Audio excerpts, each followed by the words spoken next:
em alto e bom som, em alto e bom som, em alto e bom som, em alto e bom som, em alto e bom som, em alto e bom som, em alto e bom som. Radicalista, pelo menos a grande parte dele. E as pessoas perguntas que me foram formuladas, o seu silêncio poderia ser interpretado em prejuízo da própria defesa e de ter identificado a acusação que lhe estava sendo implicada, passou a interrogá-lo na forma do artigo 188 do Código de Processo Penal, como se segue. Respondeu que na noite da ocorrência dos fatos de que trata o processo, o interrogado se achava viajando de Mato Grosso para Paraíba, na empresa de transporte, e só veio com o conhecimento das mortes das vítimas no dia 10 de dezembro, quando se achava na cidade de Souza. neste momento, o réu Francisco Penoso está na presença do meritíssimo senhor juiz, a oportunidade de estar sendo lido o seu documento dado ao juiz Carlos Sarmento da Comarca de Paz. Secretário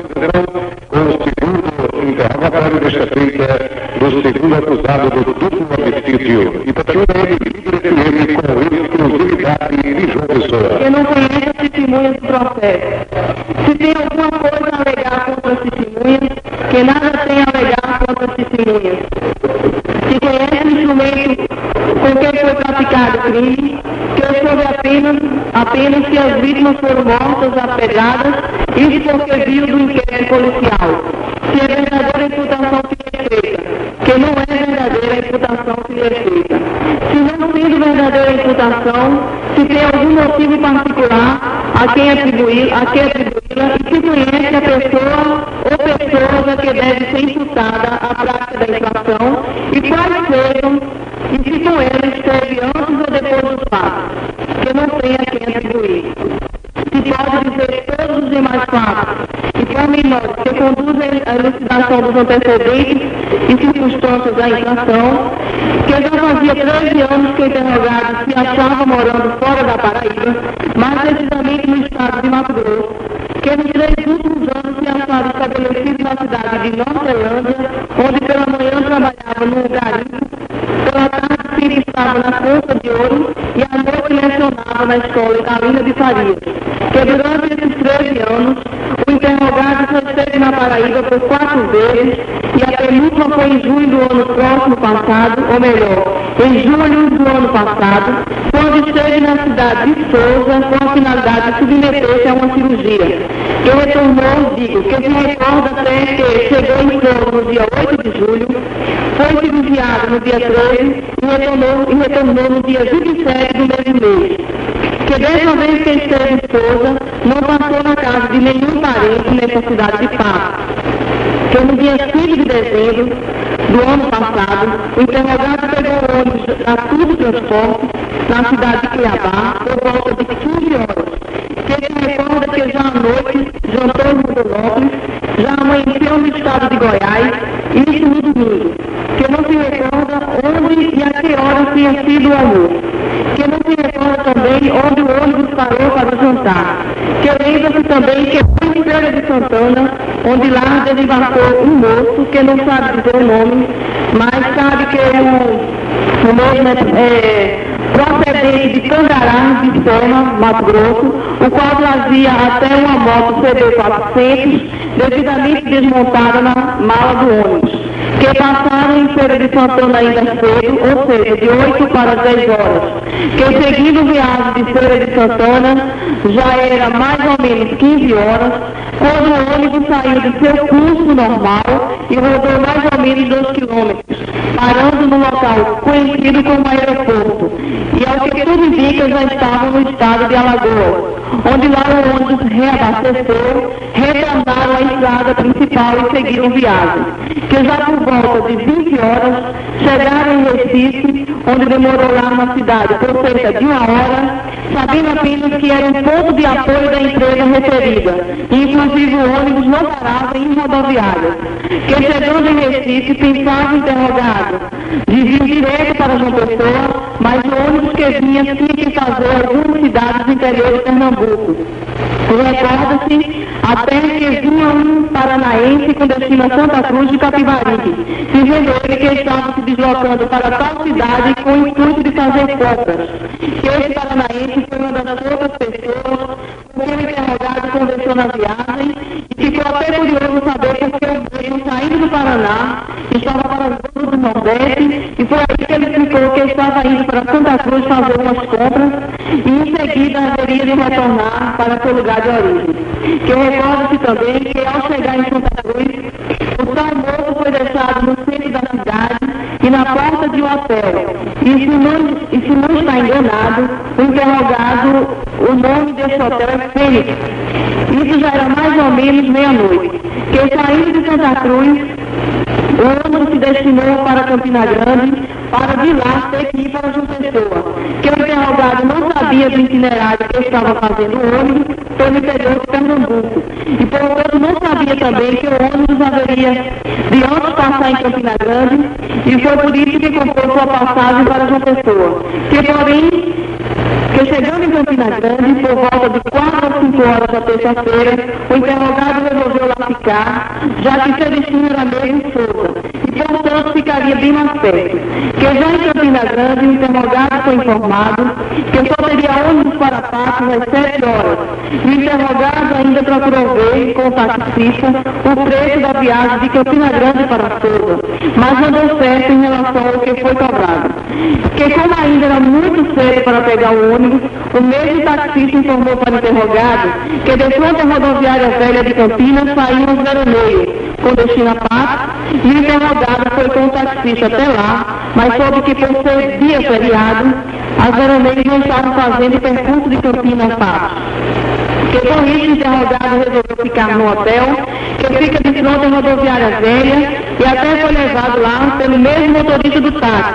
onde no hotel tomou banho e procurou descansar um pouco, até chegar a hora da viagem do ônibus. Que quando procurava se dirigir à rodoviária de Campina Grande, saindo do hotel, o interrogado ainda procurou saber o preço da viagem até Souza, com o outro taxista que se achava ali parado. Mas o preço também não deu certo para o interrogado, que decidiu definitivamente ir para a rodoviária de Campina e pegar o mesmo ônibus. Que por volta de 7 horas, mais ou menos, pegou o ônibus a Transparaíba, chegando em Patos por volta de 10h30 horas, chegando em Patos no máximo às 10 horas, e chegando na rodoviária de Patos, o interrogado procurou saber de um taxista que soubesse onde era a casa de seu irmão Manuel, aparecendo um tal de Luiz que dizia onde era a oficina de Manuel, mas que não sabia onde era sua casa. Que o interrogado resolveu ir com o taxista até a oficina de Manuel, mas lá chegando a encontrou fechada, pois se tratava de um dia feriado. E lembra-se que ao chegar de frente a tal oficina, foi o interrogado confundido por uma pessoa de nome Sininho, como sendo o próprio Manuel. Que o interrogado esclareceu a tal pessoa que apenas era irmão de Manuel, mas o mesmo dizia que ele era muito parecido com o irmão. Que aí o interrogado procurou saber dessa pessoa onde era a casa de Manuel, e o mesmo dizendo que sabia onde era, se prontificou em ajudá-lo, entraram todos no táxi e foram até lá. Que saindo da rodoviária com cerca de 15 minutos depois,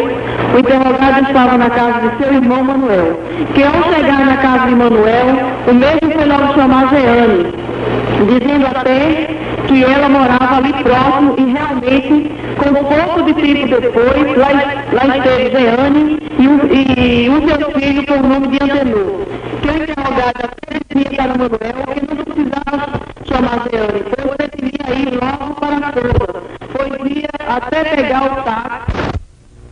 que estava ali. Que Manuel ponderou para que o interrogado esperasse um pouco por Jeane, pois assim evitaria até ele ter alguma despesa com o táxi para a Souza. ainda queria que o interrogado almoçasse aqui em paz, mas ele dizia que ele ia embora para Souza e pedia para que avisasse seu pai que ele, interrogado, estava chegando em Souza ainda para o almoço. Que da casa de Jeane foi feita a ligação para Souza, não se recordando o interrogado se foi o Manuel ou o filho de Jeane quem fez a ligação. Sabe apenas que falaram com o irmão do interrogado, que trabalha no barraco de frente ao Hospital de Souza, fazendo-lhe ciente que o interrogado se achava em paz e que estava seguindo para Souza na companhia de Manuel e Jeane. Que saindo da casa de Jeane, retornaram à casa de Manuel, onde ele trocou de roupas e de lá seguindo para Souza, sendo que no carro ia o interrogado, Jeane, Manuel, o filho de Jeane e a esposa dele. Que quem dirigia o carro era exatamente o filho de Jeane, que aceitou ir no carro de Jeane para Souza com a exigência que o interrogado fez de custear as despesas com combustível, o que realmente fez, tendo o carro sido abastecido no posto que fica na saída para Souza. Que durante todo esse tempo que esteve fora da Paraíba, o interrogado não tinha o menor contato com sua irmã Jeane, já que não se davam bem. Isso por questões ideológicas e pelo ateísmo assumido pelo interrogado, além do que sua irmã tinha ligações com policiais e que não era da concordância do interrogado. Que em 31 de agosto de 1991, o interrogado saiu ferido com 8 tiros de um assalto em que ele sofreu. Fato esse ocorrido na cidade de Nortelândia. Que nessa mesma época em que recebeu os tiros, a irmã do interrogado, referida, esteve em Nortelândia com a finalidade de visitar o interrogado, mas mesmo assim não a recebeu. Que em Nortelândia, sua irmã Jeane ficou na casa dos amigos,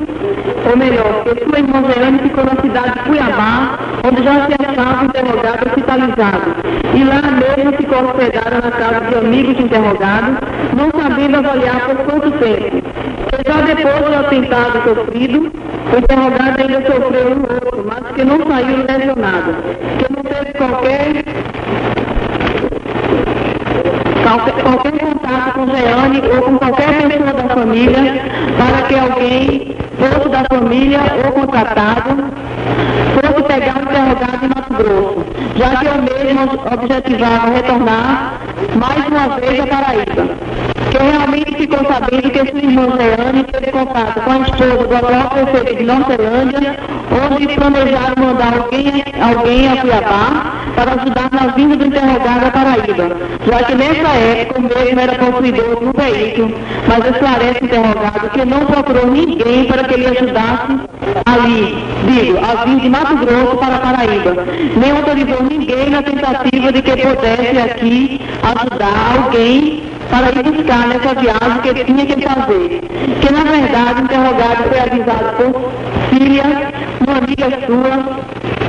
em Nortelândia ou em Cuiabá, que sua irmã Jeane havia ligado por umas 3 vezes e precisava estar em contato com ele, interrogado, mas a referida amiga não adiantou porque Jeane queria conversar com ele, interrogado. Que nesse exato dia em que recebeu o recado de filha, uma pessoa ligou de fato para o interrogado, dizendo ele que tinha estado em contato com Jeane e que tinha se prontificado com ela a pegar um interrogado em Mato Grosso.